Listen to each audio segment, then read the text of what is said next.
This is today's the Hindu newspaper analysis session. Today we will discuss mainly three issues. The first issue is related to Waqf Amendment Bill passed in Parliament. The second issue is what is the protocol for defense export, and the third issue is related to BIMSTEC summit. So let's discuss all the issues in detail. Waqf Amendment Bill passed in Parliament. In this article, we will discuss various key provisions of Waqf Amendment Bill 2025. Parliament passed the contentious Waqf Amendment Bill 2025 on April 4 and has received the President assent as well. अप्रैल 4 को parliament के द्वारा कंटेंटियस वक्फ amendment bill 2025 को पास कर दिया गया है and parliament president से भी इसका असेंट मिल चुका है. The draft legislation proposed to be renamed the Unified Waqf Management Empowerment Efficiency and Development Act 2024. वक्फ का अब एक नया नेम यहाँ पर गिवन किया गया है, unified Waqf management empowerment efficiency and development act 2024. The proposed amendments seek to reform the law by enhancing the center's regulatory authority over Waqf properties and for the first time permitting the inclusion of non-Muslim members in the Waqf board. New amendment के under जो provision किए गए हैं, जो सबसे पहला provision है वो वक्फ प्रॉपर्टीज पर सेंट्रल रेगुलेटरी अथॉरिटी को एनहांस करना है. साथ ही वक्फ बोर्ड के अंदर कुछ नॉन मुस्लिम मेंबर्स को अब परमिट कर दिया गया है. This amendment is aimed at enhancing the efficiency of the administration and management of the Waqf properties. इस अमेंडमेंट का जो मेन ऑब्जेक्टिव है वो वक्फ प्रॉपर्टीज के एडमिनिस्ट्रेशन एंड मैनेजमेंट की एफिशिएंसी को एनहांस करना है. Opposition parties have opposed the bill, terming it an encroachment on Muslim rights. Opposition parties ने इस अमेंडमेंट को एक मुस्लिम राइट्स पर एनक्रोचमेंट के तौर पर इसको डेजिग्नेट किया है. Why opposition leaders opposing? Parliament के अंदर, राज्यसभा और लोकसभा के अंदर दोनों में कुछ ओपोजिशन लीडर्स ने इस बिल को ओपोज किया है. ओपोज करने के वेरियस रीजंस हो सकते हैं, such as proposed bill have not consulted with stakeholders. इस बिल के रिगार्डिंग स्टेक होल्डर्स के साथ कंसल्ट नहीं किया गया. Number 2, encroaches upon the Muslim communities religious right. Muslim community के रिलीजियस राइट पर यह एक एनक्रोचमेंट है. Number 3, amendment will reduce Waqf board to mute spectators even as the centre's infringes upon the host of religious freedom. इस amendment के पास होने के बाद वक्फ बोर्ड ओनली एक म्यूट स्पेक्टेटर के तौर पर इसकी वैल्यू रह जाएगी और सेंट्रल गवर्नमेंट ने जिस तरह से रिलीजियस फ्रीडम के ऊपर एक इन्फ्रिंजमेंट किया है, ये कहीं ना कहीं मुस्लिम कम्युनिटी के रिलीजियस राइट का एक तरीके से वायलेशन है. Why there is a need to amend Waqf act 1995? Waqf act 1995 को अमेंड करने का नीड क्यों हुआ? The Waqf board had been set up to assist underprivileged Muslim but instead it is being misused to fill the pockets of a few people. Waqf board 1995 में जो establish किया गया था, इसका main objective underprivileged Muslims को assist करना था, but बाद में ये वक्फ बोर्ड के फ्यू पीपल्स की पॉकेट को फिल करने का एक मीडियम बन गया. For example, in Delhi the former chief Amanatullah Khan did not pay salaries to imams which finally Delhi lieutenant governor VK Saxena made सोडो एलोकेट. यहाँ पर एक एग्जाम्पल दिया है. फॉर्मर चीफ अमानतुल्ला ने इमाम्स को सैलरी पे नहीं किया और इस सैलरी के पेमेंट के लिए दिल्ली लेफ्टिनेंट गवर्नर को फाइनली एक डिसीजन लेना पड़ा और फंड इनके लिए एलोकेट करना पड़ा. Widow pensioners were held back and issue related to transparency of how money was spent also came up. Window pensions भी यहाँ पर एक लॉन्ग टाइम से प्रोवाइड नहीं की गई थी. साथ ही वक्फ बोर्ड के द्वारा किस तरह से मनी स्पेंड किया जाता है, इससे रिलेटेड ट्रांसपेरेंसी काफ़ी कुछ दिन से इस बोर्ड के अंदर नहीं शो हो रही थी. Even appointment were also done of friends of relative of the chief. Waqf board के इम्पोर्टेंट पोस्ट पर जो अपॉइंटमेंट किए जा रहे थे लास्ट कुछ ईयर्स से, वो चीफ के या तो रिलेटिव्स या फिर फ्रेंड्स के यहाँ पर अपॉइंटमेंट किए जा रहे थे. ये कुछ इशूज थे जिसकी वजह से वक्फ बोर्ड या वक्फ एक्ट के अंदर अमेंडमेंट करना पड़ा. वक्फ लॉ इन इंडिया. इंडिया में वक्फ लॉ के रिगार्डिंग यहाँ पर क्या क्या प्रोविजंस है? द इस्लामिक लॉ वक्फ रेबड property dedicated in the name of God for religious and charitable purpose. Islamic law के अंदर वक्फ का मीनिंग वो प्रॉपर्टी है जिस प्रॉपर्टी को रिलीजियस और चैरिटेबल पर्पज के लिए यूज किया गया है, और जो प्रॉपर्टी गॉड के नेम है उस प्रॉपर्टी को इस्लामिक लॉ के अंदर वक्फ प्रॉपर्टी के तौर पर डेजिग्नेट किया जाता है. This can include any immovable और movable property set aside for the public good. वर्क प्रॉपर्टी मूवेबल भी हो सकती है, इमूवेबल भी हो सकती है। A property can be deemed वर्क it it has been used for religious और चैरिटेबल पर्पज और इवन एक्सटेंडेड पीरियड। किसी भी प्रॉपर्टी को अगर रिलीजियस या चैरिटेबल पर्पज के लिए यूज किया गया फॉर एन एक्सटेंडेड पीरियड, उस प्रॉपर्टी को वर्क प्रॉपर्टी डिक्लेयर किया जा सकता था। ये पुराने प्रोविजन के अंदर मेंशन किया गया था। The proceed from such property are typically use to maintain mosque fund schools और प्रॉफिट फॉर द पुअर। वर्क प्रॉपर्टी के थ्रू जो भी प्रोसीड्स रिसीव्ड होती हैं, उस प्रोसीड्स का यूज मॉस्क्यू को मेंटेन करने के लिए, स्कूल के लिए फंडिंग करने के लिए, स्कूल स्पेशली मदरसा के लिए फंड किया जा सकता था। और साथ ही मुस्लिम कम्युनिटी के अंदर जो पुअर पीपल हैं उसके लिए कुछ हेल्प की जा सकती है इस फंड के through. If a property designated as work, then it cannot be transferred through inheritance, sold or given away. अगर किसी प्रॉपर्टी को एक बार वर्क प्रॉपर्टी डिक्लेयर कर दिया गया है, उस प्रॉपर्टी को इनहेरिटेंस, सोल्ड या किसी अदर मीडियम के थ्रू ट्रांसफर नहीं किया जा सकता। A non Muslim is also allowed to create a वर्क as long as the objective of creating it align with Islamic principles. कोई नॉन मुस्लिम मेंबर भी किसी प्रॉपर्टी को वर्क प्रॉपर्टी डिक्लेयर कर सकता था अगर वो इस्लामिक प्रिंसिपल्स के साथ अपने आप को अलाइन कर लेता है। बट न्यू प्रोविजन के अकॉर्डिंग ये मेंशन कर दिया गया है कि कम से कम 5 ईयर मुस्लिम या इस्लाम उसको प्रैक्टिस करना होगा अगर किसी प्रॉपर्टी को वर्क प्रॉपर्टी डेजिग्नेट करना है। इन इंडिया वर्क्स आर रेगुलेटेड बाय 1995 एक्ट।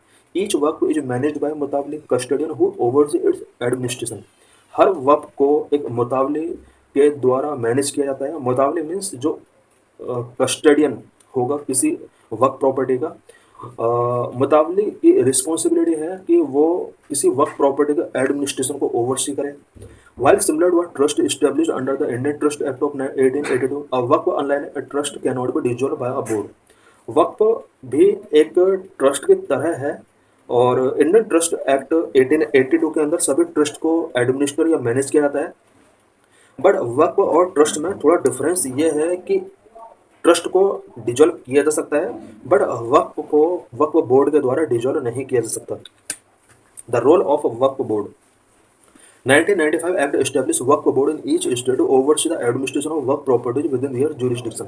1995 का एक्ट हर स्टेट के अंदर वक्फ बोर्ड स्टेब्लिश करता है जो कि उस स्टेट के अंदर आने वाले वक्फ प्रॉपर्टीज के एडमिनिस्ट्रेशन को ओवरसी करता है। ईच स्टेट वक्फ बोर्ड है, हर स्टेट का जो वक्फ बोर्ड होता है उसके अंदर कौन कौन से मेंबर होते हैं। चेयरपर्सन, इसका एक चेयरपर्सन होता है। 1 or 2 nominees from the state government. State government के द्वारा 1 or 2 नॉमिनीज इस बोर्ड के अंदर अपॉइंट किए जाते हैं। मुस्लिम लेजिस्लेचर्स इसके मेंबर होते हैं। रिकॉग्नाइज्ड इस्लामिक स्कॉलर्स इसके मेंबर होते हैं। मुताबिक ऑफ द वक्फ इसके मेंबर होते हैं। The Act also mandated the appointment of a full-time chief executive officer for each board, who must be a Muslim by faith and host at least the rank of deputy secretary in the state government। 1995 act के according हर state के अंदर एक chief executive officer होता है जो कि मुस्लिम faith रखता है। साथ ही ये जो चीफ एग्जीक्यूटिव ऑफिसर होगा ये deputy secretary in the state government के रैंक के इक्विवेलेंट होगा। The Waqf board is authorize to manage वर्क properties and take measures to recover lost assets. Waqf board को ऑथराइज किया गया है कि वो वक्फ प्रॉपर्टीज को मैनेज कर सकते हैं और साथ ही लॉस्ट एसेट्स को रिकवर करने के लिए कुछ मेजर्स टेकिंग कर सकते हैं। It can also sanction the transfer of immovable वर्क property through sale, gift, mortgage, exchange और लीज। वक्फ बोर्ड को ये पावर दी गई है कि वो इमूवेबल वर्क प्रॉपर्टी को सेल कर सकते हैं, गिफ्ट कर सकते हैं, मॉर्गेज, एक्सचेंज और लीज कर सकते हैं। However, this would require the approval of at least 2/3 of the board member। अगर किसी प्रॉपर्टी को सेल, गिफ्ट, मॉर्गेज, एक्सचेंज करना है तो उसके लिए वक्फ बोर्ड मेंबर के 2/3 मेजोरिटी से यहाँ पर एक अप्रूवल टेकिंग करना होगा और इस अप्रूवल के लिए अबाउट 66% का यहाँ पर मेजोरिटी होना चाहिए। Central work council legislation also establish the central work council, a national advisory body under the ministry of minority affair. Central work council 1995 act के अंडर सेंट्रल वर्क काउंसिल का भी यहाँ पर प्रोविजन किया है। Central work council ministry of minority affairs के under एक national advisory body है। The council ensure the uniform administration of वर्क properties across the country and is headed by union ministry of minority affairs. Central work council ये ensure करता है कि पूरे country के अंदर वर्क प्रॉपर्टीज का यूनिफॉर्म एडमिनिस्ट्रेशन होना चाहिए। सेंट्रल वर्क काउंसिल का जो लीडर होता है या इसको जो चेयरमैन होता है वो union minister of minority affair होता है. It also advise the union government on work related issues including policy development, implementation of work law and resolution of inter state dispute. Central work council union government को work पर related issues से पर advise करता है. Work पर related issues such as policy development, implementation of work law, resolution of inter state dispute, इन सभी issues पर central work council union government को एडवाइस करता है. की changes in the proposed bill. अभी जो ये बिल पास किया गया पार्लियामेंट के द्वारा, इस बिल के अंदर क्या क्या न्यू प्रोविजंस किए गए हैं. Number one, definition of Waqf Altered. अब इसमें वक्फ का डेफिनेशन अल्टर कर दिया गया है. Under the bill only lawful property owners have practice Islam for at least 5 years are authorized to create work properties through the execution of formal deeds. New provision के अंदर ये मेंशन किया गया है कि एक लॉफुल ऑनर प्रॉपर्टी ओनर जो at least 5 year से इस्लामिक प्रैक्टिस कर रहा है, वही पर्सन किसी भी प्रॉपर्टी को वर्क प्रॉपर्टी डिक्लेयर कर सकता है और उसके लिए फॉर्मल डीड्स का नीड होगा. इससे पहले क्या होता था कि कोई भी पर्सन किसी भी प्रॉपर्टी को वर्क प्रॉपर्टी डिक्लेयर कर सकता था, बट इसमें प्रोविजन कर दिया गया है कि जो पर्सन प्रॉपर्टी को वर्क प्रॉपर्टी डिक्लेयर करेगा वो एटलीस्ट 5 ईयर से इस्लाम प्रैक्टिस करने वाला होना चाहिए और लॉफुल प्रॉपर्टी ओनर होना चाहिए. This revision abolished the work by use concept, which permits a property to be considered work based on usage even if the original deed was disputed. इससे पहले प्रोविजन किया गया था कि अगर किसी भी प्रॉपर्टी को वर्क के द्वारा यूज किया गया है स्पिरिचुअल पर्पज के लिए, उस प्रॉपर्टी को वर्क प्रॉपर्टी डिक्लेयर किया जा सकता था. इसको वर्क बाय यूज कंसेप्ट बोला जाता है. बट इस प्रोविजन को अब अबोलिश कर दिया गया है और अब किसी भी प्रॉपर्टी को वर्क बाय यूज कंसेप्ट के बेस पर वर्क प्रॉपर्टी डिक्लेयर नहीं किया जा सकता. Traditionally work properties were often dedicated orally until formal documentation become standard practice. Traditionally किसी भी प्रॉपर्टी को वर्क प्रॉपर्टी ओरली डिक्लेयर किया जा सकता है और तब तक जब तक कि उसका स्टैंडर्ड डॉक्यूमेंटेशन कंप्लीट ना हो जाए. To prevent any fraudulent work claim, the new bill stipulate any government property identified or declared as work property before or after the commencement of this act shall not be recognised as work property. Work के द्वारा किसी भी property को work claim करने के इस provision को prevent करने के लिए न्यू बिल के अंदर एक प्रोविजन किया गया है कि कोई भी प्रॉपर्टी जो इस एक्ट के बिफोर या एक्ट के आफ्टर अगर किसी भी प्रॉपर्टी को वर्क प्रॉपर्टी डिक्लेयर किया गया है तो उसको वर्क प्रॉपर्टी अब रिकॉग्नाइज नहीं किया जाएगा. Additionally the law permit widows, divorced women and orphans to be beneficiary of proceed from वर्क एसेट्स. न्यू प्रोविजन के अंडर ये मेंशन किया गया है कि वर्क एसेट्स के थ्रू जो भी प्रोसीड्स मिलती हैं उन प्रोसीड्स का यूज विडोज के लिए, डाइवोर्स्ड वुमेन के लिए, ऑर्फन्स के लिए लॉफुली परमिट किया जाएगा. Number of inclusion of non Muslims. अब बोर्ड के अंदर नॉन मुस्लिम्स का यहाँ पर इंक्लूजन कर दिया गया है. One of the most contentious aspect of the bill is the proposed inclusion of non Muslims in key work institution, the central work council, state work board and work tribunals. इस law के under जो contentious aspect है वो है वक्फ institutions के अंदर non Muslims का inclusion, such as central work council, state work board and work tribunal. इन सभी के अंदर अब नॉन मुस्लिम्स का इंक्लूजन किया जाएगा. Bill empowers the center to appoint 3 members of parliament, 2 from the Lok Sabha and 1 from the Rajya Sabha to the central work council without specifying that they have to be Muslims. New bill के अंदर या जो अभी act बनने वाला है इसके अंदर सेंट्रल गवर्नमेंट को एम्पावर किया गया है कि वो पार्लियामेंट के 3 मेंबर्स को सेंट्रल वर्क काउंसिल के अंदर अपॉइंट कर सकते हैं, जिसमें 2 मेंबर लोकसभा के होंगे और 1 मेंबर राज्यसभा का. बट इसमें मेंशन नहीं किया गया है कि ये मुस्लिम ही होंगे. पहले ये मेंशन था कि मुस्लिम मेंबर्स को ही सेंट्रल वर्क काउंसिल के अंदर अपॉइंट किया जा सकता था. Under the 1995 Act, the 3 MPs to be included in the council had to be from the Muslim community. Similarly, as per the new bill, the state work board have to be included to non-Muslims and to women as members. Similarly state Waqf board के अंदर एक provision किया गया है कि अब इस board के अंदर 2 नॉन मुस्लिम वुमेन होंगे, 2 non Muslim members and 2 women इसके मेंबर होंगे. Number 3, power proposed district collector. तीसरा जो चेंज किया गया है वो डिस्ट्रिक्ट कलेक्टर के अंदर पावर डिपोज कर दिया गया है. Under 1995 Act, responsibility of surveying work properties managed by survey commissioners but now be assigned to district collector or officers of equivalent rank. 1995 act के अंदर वक्त प्रॉपर्टीज को सर्वे करने का राइट एंड मैनेज करने का राइट सर्वे कमिश्नर्स को गिवन किया गया था। बट अब डिस्ट्रिक्ट कलेक्टर या फिर डिस्ट्रिक्ट कलेक्टर के इक्विवेलेंट रैंक का ऑफिसर अब किसी भी वक्त प्रॉपर्टी को सर्वे या मैनेज कर सकता है। Number 4, stringent financial oversight. अब फाइनेंशियल ओवरसाइड यहाँ पर स्टेट कर दिया गया है। The bill empower the centre to direct the audit of any वर्क at any time by an auditor appointed by CAG of the India और by any officer designated by central government for that purpose. New bill के अंदर central government की power यहाँ पर बढ़ा दी गई है। सेंट्रल गवर्नमेंट चाहे तो कैग के द्वारा अपॉइंट किए गए किसी भी ऑडिटर के द्वारा वक्त प्रॉपर्टी का ऑडिट करा सकती है। साथ ही सेंट्रल गवर्नमेंट अगर चाहे तो किसी ऑफिसर के द्वारा इन प्रॉपर्टीज का ऑडिट करा सकती है। Number 5, judicial review. The proposed law allow court to intervene in Waqf property dispute. New law के अंडर कोर्ट को यहाँ पर इंटरवीन करने का राइट दे दिया है। वक्त से रिलेटेड डिस्प्यूट पर अब कोर्ट इंटरवीन कर सकती है। इससे पहले कोर्ट को राइट नहीं था कि वक्त से रिलेटेड इश्यूज पर इंटरफेयर करे। इससे पहले वक्त ट्राइब्यूनल ही वक्त से रिलेटेड डिस्प्यूट को सॉल्व करता था। It remove the finality of decision made by Waqf tribunal allowing aggrieved parties to appeal directly to the concern high court. इससे पहले फाइनल डिसीजन टेकिंग करने का राइट वक्त ट्राइब्यूनल के पास होता था। अब अग्राइव्ड पार्टीज को हाई कोर्ट में डायरेक्टली अपील करने का यहाँ पर राइट दे दिया है। This is aimed at increasing judicial oversight and curbing instances of arbitrary exercise of power bye Waqf board and tribunals. ये प्रोविजन इसलिए किया गया है सो दैट वक्फ बोर्ड और वक्फ ट्राइब्यूनल के द्वारा जो आर्बिट्रेरी पावर का मिसयूज किया जाता था उसको प्रिवेंट किया सके और जुडिशियल ओवरसाइट को यहाँ पर इस वजह से इंक्रीज किया गया है। Potential implications and way forward. The new amendment are a welcome step. It is crucial to implement measures that adequately protect work properties without infringing upon the freedom of religion guaranteed under Article 25 of the Constitution. जो new amendment है ये welcoming step है और work properties को protect करने के लिए adequate measures implement किए जाना चाहिए। बट आर्टिकल 25 के अंदर जो रिलीजियस फ्रीडम की गारंटी दी गई है वो इन्फ्रिंज उसका नहीं होना चाहिए। Encourage centralisation of work property management under new law might undermine the autonomy of Muslim religious institutions.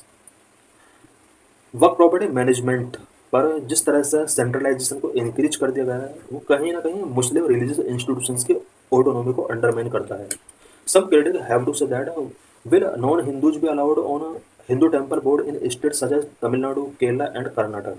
कुछ क्रिटिक्स का कहना है कि कुछ स्टेट जैसे तमिलनाडु, केरला एंड कर्नाटक के अंदर जितने भी हिंदू टेम्पल बोर्ड हैं क्या इन सभी बोर्ड के अंदर नॉन हिंदूज को भी अलाउड किया जाएगा जिस तरह से मुस्लिमों के मुस्लिम बोर्ड के अंदर नॉन मुस्लिम्स को अलाउड किया जाएगा। India defence exports balancing growth with humanitarian law compliance.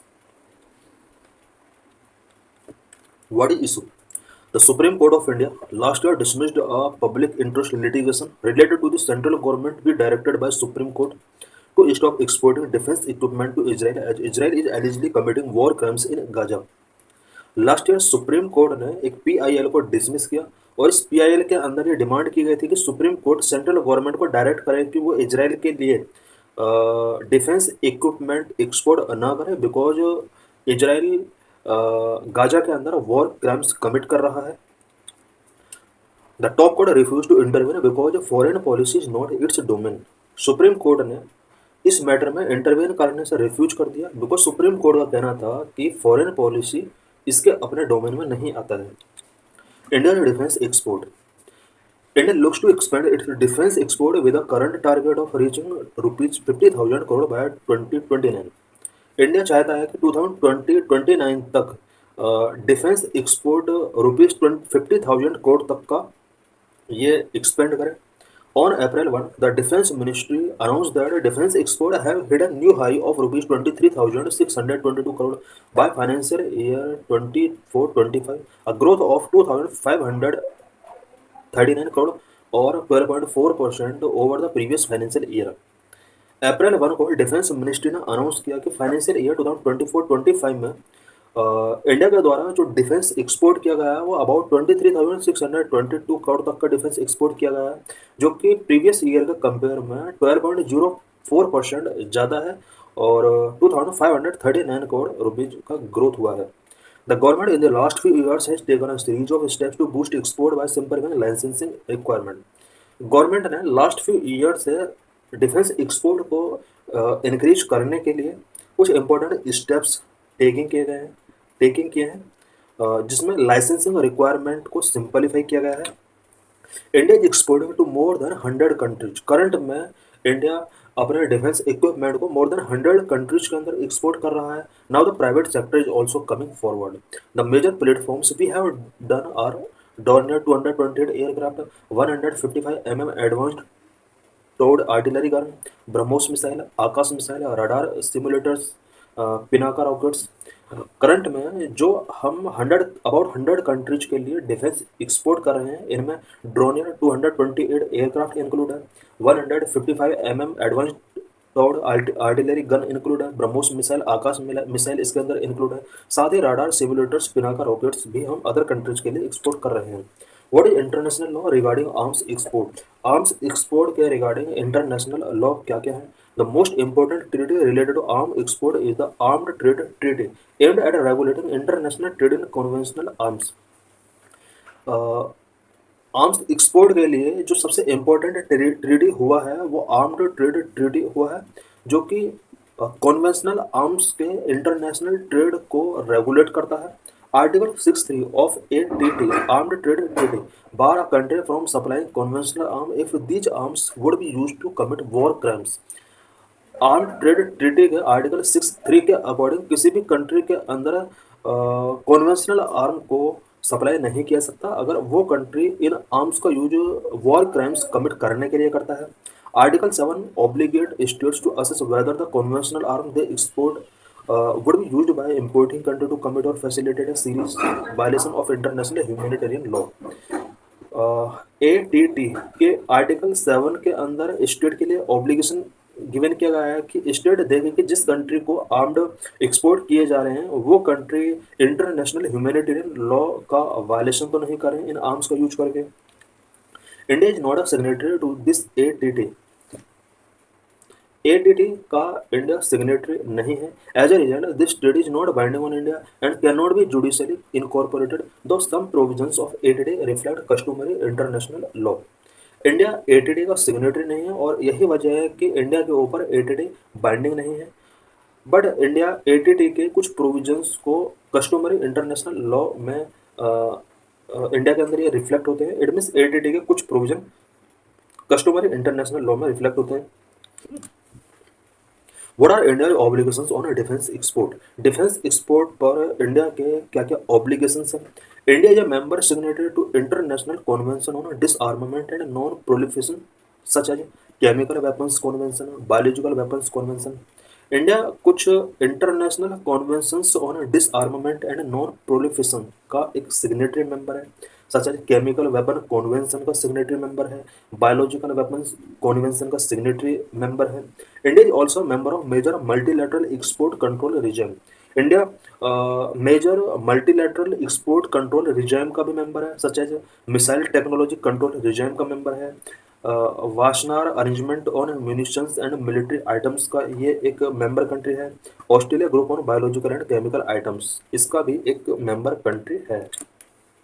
In line with this, India maintains a list of items controlled for export under the Special Chemicals Organisms, Material, Equipment and Technologies list. India special chemical organisms, material, equipment and technologies list के अंदर जितने भी items listing किए गए हैं इनके control export को control करता है। There are 8 categories under the SCOMET list and the department of defence production issues authorisation for export of munitions list item covered in category 6। SCOMET के अंदर 8 कैटेगरी के आइटम्स हैं और इन आइटम्स के एक्सपोर्ट को इंडिया ने बैन किया हुआ है। Legal gap in India, India के अंदर डिफेंस एक्सपोर्ट से रिलेटेड क्या लीगल गैप है? There is no regulations in Indian law as the UK's export control act और the European Union regulations. India के अंदर इंडियन लॉ में डिफेंस एक्सपोर्ट के लिए कोई रेगुलेशन नहीं है, जिस तरह से यूके के अंदर यूके एक्सपोर्ट कंट्रोल एक्ट है एंड यूरोपियन यूनियन में EU रेगुलेशंस हैं। The Indian foreign trade act 1992 read with the weapons of mass destruction of the and their delivery systems, prohibition of unlawful activities. WMDA Act 2005 empowered the central government to regulate the export. India के अंदर Indian foreign trade act 1992 है। इसके under WMDA act 2005 जो कि central government को export को regulate करने के लिए एम्पावर करता है। Section 35 and 2L of WMDA and FTA these sections is India's international obligations under any bilateral, multilateral or international treaty, convention and convention। WMDA and FTA के section 35 and 2L के अंदर provision किया गया है कि India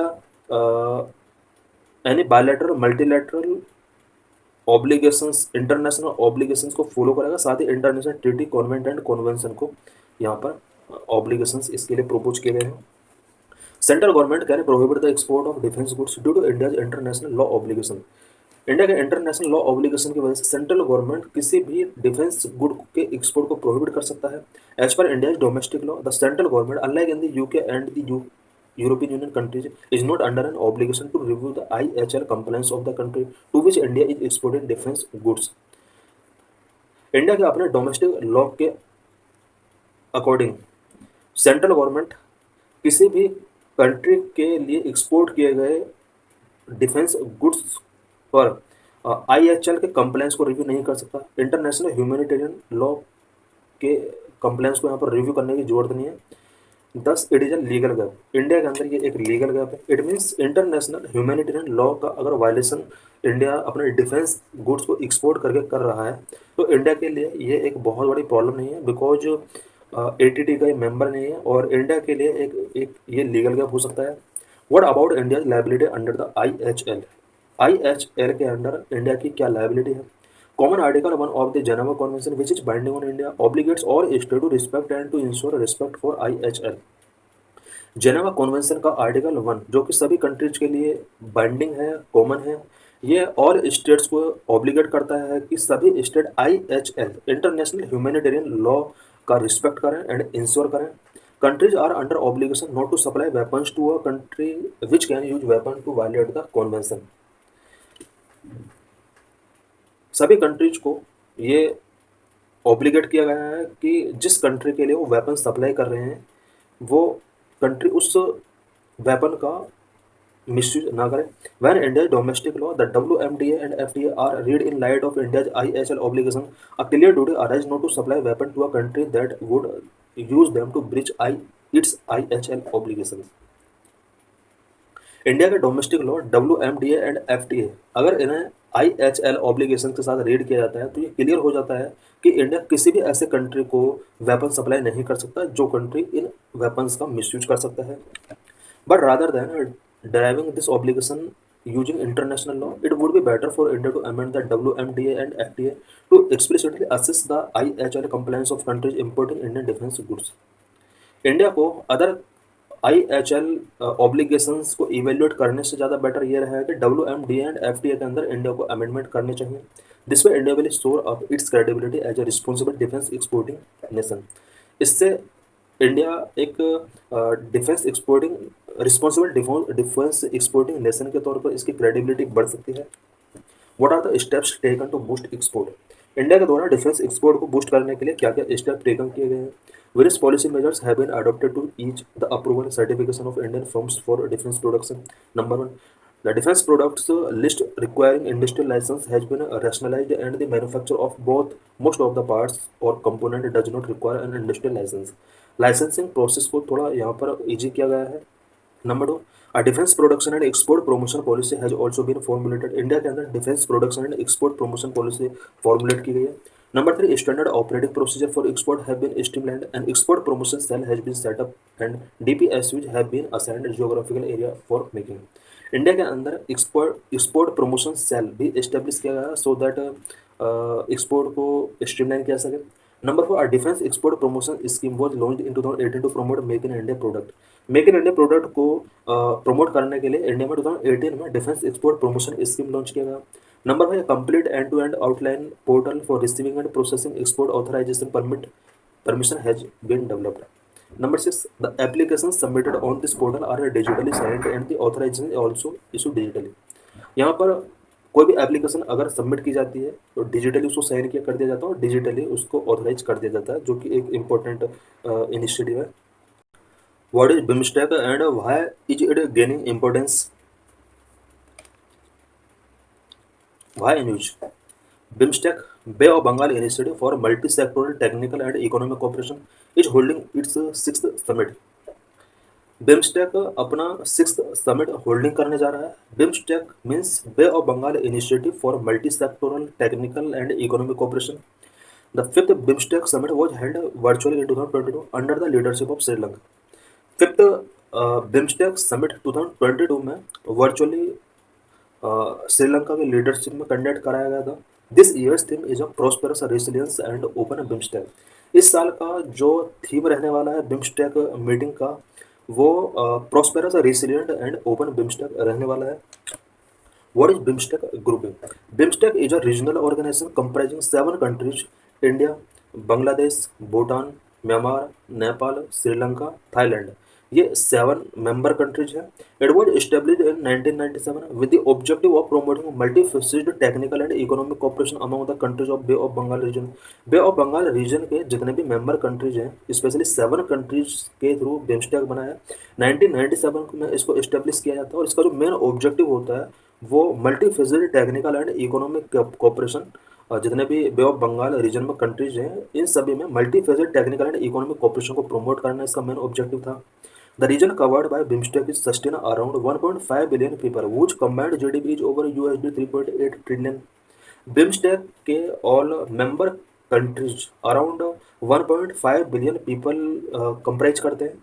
और बात अगर जीडीपी की जाए तो ये सभी कंट्रीज मिलकर 3.8 ट्रिलियन USD जीडीपी कवर करते हैं।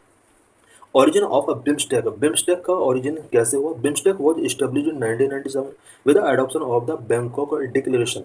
बिम्स्टेक 1997 में इस्टेब्लिश किया जाता है और बैंकॉक डिक्लेरेशन के एडोप्टेशन के साथ इसको इस्टेब्लिश किया गया था। Initially consisting of 4 member countries, it was known as BISTEC. Bangladesh, India, Sri Lanka and Thailand economic cooperation, इन 4 कंट्रीज के कंप्राइज से ये ऑर्गेनाइजेशन बना था बिस्ट एक्ट।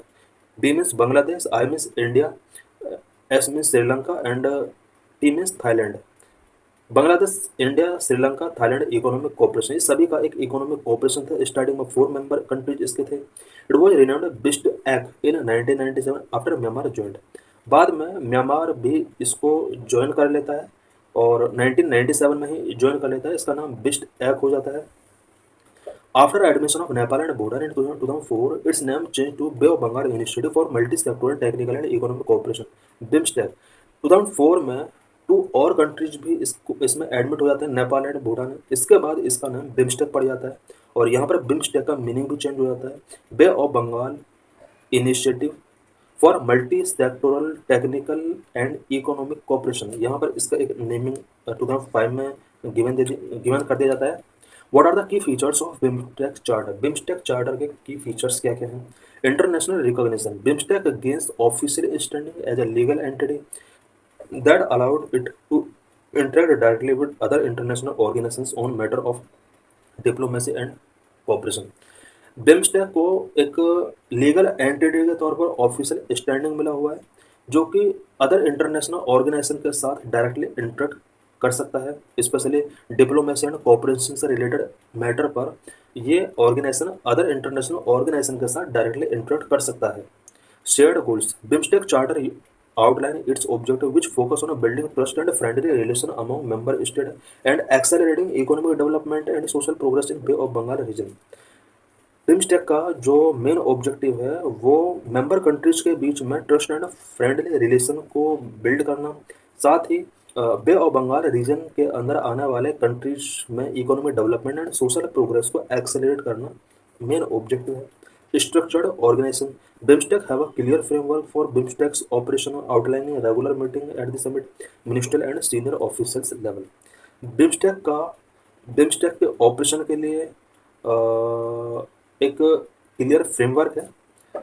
बिम्स्टेक के जो भी समिट किए जाते हैं वो रेगुलर किए जाते हैं, मिनिस्ट्रियल लेवल पर, सीनियर ऑफिसर लेवल पर इसके समिट किए जाते हैं।